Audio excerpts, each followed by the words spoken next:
दंडक प्रणाम मंडळी, कसे आहात?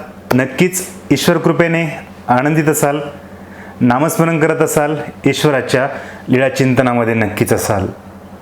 बंधूंनो, 2024 या वर्षातील नवरात्र महोत्सवातील आजचा हा दुसरा दिवस.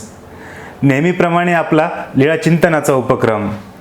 या लीळा चिंतनाच्या उपक्रमाच्या निमित्ताने आज सकाळीच आपण एक फोटो अपलोड केला होता, जो की आपण आपल्या स्क्रीनवरती आता सध्या बघत आहात.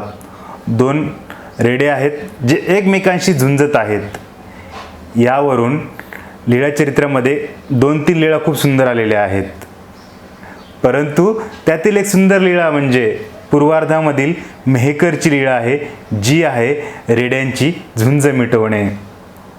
अतिशय सुंदर ही लीळा आज आपण श्रवण करणार आहोत या लीळा चिंतनाच्या उपक्रमाच्या निमित्ताने. तर चला, चेहऱ्यावरती एक गोड स्माइल द्या, ईश्वराला एक दंडवत करा आणि सुरुवात करूयात आजच्या सुंदर अशा लीळेला. दंडवत.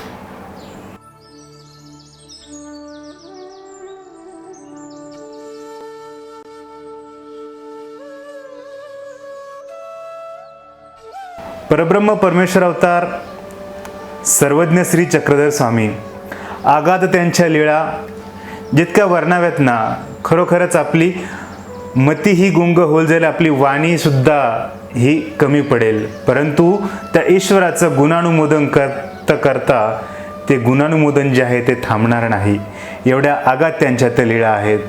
अशाच आगाध लीळा करत करत आमचे सर्वज्ञ श्री चक्रधर स्वामीजी, आपण कालच्या व्हिडिओमध्ये ते बघितलं, नांदेडची लीळा आपण श्रवण केली होती. त्या लीळेमध्ये स्वामीजी एकांक होते, एकटे होते. परंतु मात्र पुढे परिभ्रमण करत करत स्वामी मेहकरच्या या भागामध्ये आले. मेहकरला बोणेबाई या 2 शिष्य त्यांना भेटल्या. तेथे त्यांचं स्वामींनी बरेच दिवस वास्तव्य केलं. जवळपास 10 महिने वास्तव्य मेहकरला आहे. मेहकरला खूप सुंदर सुंदर अशा लीळा झालेल्या आहेत. बालकृष्णाचं रूप धारण करणे हे सुद्धा जे घडलं ते मेहकरलाच घडलं. न जाणे कितीतरी आगाध अशा लीळा आहेत. त्यापैकीच एक लीळा म्हणजे एके दिवशी बाजार गल्लीतील पूर्व पश्चिम गल्लीमध्ये 2 रेडे एकमेकांशी झुंजत होते. नक्कीच बाजार गल्लीचा परिसर, तर तेथे असलेली जी जनता होती ती भयभीत झाली. कुणीतरी जातंय, कुणीतरी पळतंय, कुणीतरी गच्चीवरती जाऊन ते बघतंय, कुणीतरी आडोशाला जाऊन ते सगळं काही जे आहे ती झुंज जी आहे ती बघताय. काही मुले घाबरलेली आहेत, काही माणसे सुद्धा घाबरलेली आहेत. पण कोणाची ही हिंमत होईना समोर जावं आणि त्या रेड्यांची ती झुंज मिटवावी. सर्वत्र भयभीत असलेली ती जनता, काय करावं कुणालाही काही समजेना. इतक्यात सर्वज्ञ श्री चक्रधर स्वामींचा सकाळचा जो विधी होता किंवा सकाळचा जो त्यांचा फिरण्याचा वगैरे असेल, सर्वज्ञ श्री चक्रधर स्वामी एका ठिकाणी कधीच थांबले नाही. नेहमी परिभ्रमण असायचं. जीवांचं कल्याण करण्याचा त्यांचा हेतू होता. त्यामुळे अनेकांना भेटणं असेल, न जाणे किती साऱ्या जीवांना काहीतरी द्यायचं असेल, असा कदाचित हेतू असेल. म्हणून दररोज सकाळी ते फिरण्याच्या निमित्ताने बाहेर निघाले. येत आहेत बाजार गल्लीच्या दिशेने येत आहेत. तितक्यात कुणीतरी 2-3 माणसे त्यांना समोर आली. जीजी देवा, समोर जाऊ नका. समोर जे 2 रेडे आहेत ना, ते झुंजत आहेत, कदाचित आपल्याला धोका होईल.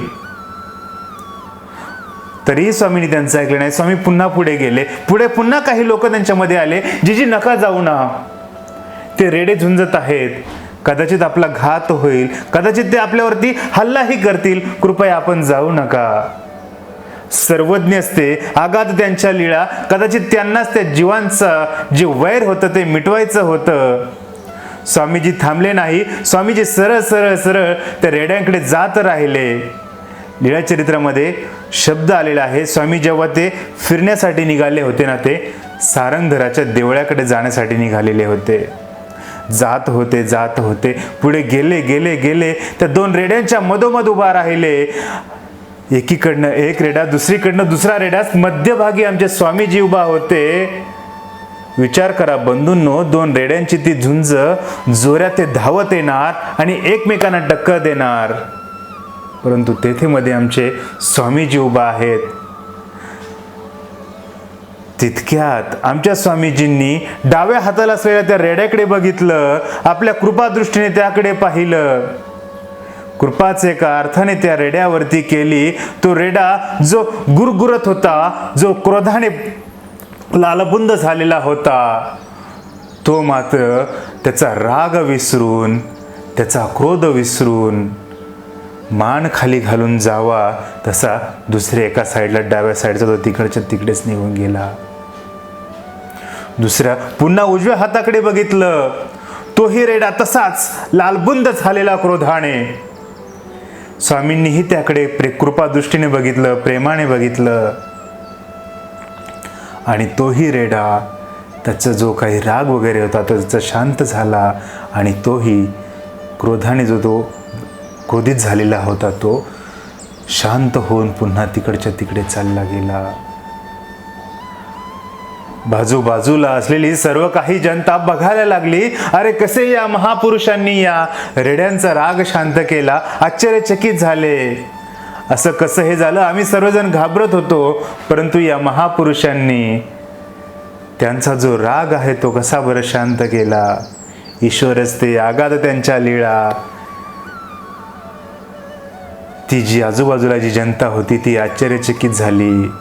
कुणी कुणी आले असेल, ईश्वराला दंडवत केला असेल, श्री चरणाला सुद्धा लागले असतील. पुन्हा तेथील जो माहोल जो काही होता तो शांत झाला. सर्वजण जे काही आहेत ते आपल्या आपल्या कामाला लागले, आणि स्वामीजी पुढे आपल्या जो काही त्यांचा विधी होता, जो काही त्यांचा नित्यनेम होता, त्या तिकडे पुढे त्यांच्या कामासाठी गेले. खूप सुंदर अशी ही लीळा. परब्रह्म परमेश्वर अवतार असतो, जीवांचा कल्याणकारी अवताराच तो. जीवांच्या कल्याणासाठीच तर अवतार घेतलाय ना. एकमेकांचे वैर असे कितीतरी ठिकाणी लीळा आलेले आहेत. कुठं सर्पदयाचं वैर नष्ट केलंय. आजच्या या लीळेमध्ये आपण बघितलं, रेड्याचंही वैर दूर केलंय. माणसामधलं सुद्धा वैर आमच्या स्वामीजींनी दूर केलंय. ईश्वराची कृपा व्हावी या संपूर्ण विश्वावरती, आणि संपूर्ण विश्वामध्ये जे कुणाच्या एकमेकांमध्ये जे काही वैर असतील, जे काही द्वेष असतील, ते सर्वांचे दूर व्हावेत, हीच मी त्या ईश्वराच्या चरणी प्रार्थना करतो. भगवंता, तूच आहे सर्व करता, तूच आहे सुख करता, तूच आहे दुःख हरता, तूच आहे वैर नाशिता. किती किती तुझे गुण वर्णू ईश्वरा. सर्वांवरती अशीच कृपा ठेव, अशीच कृपा ठेव.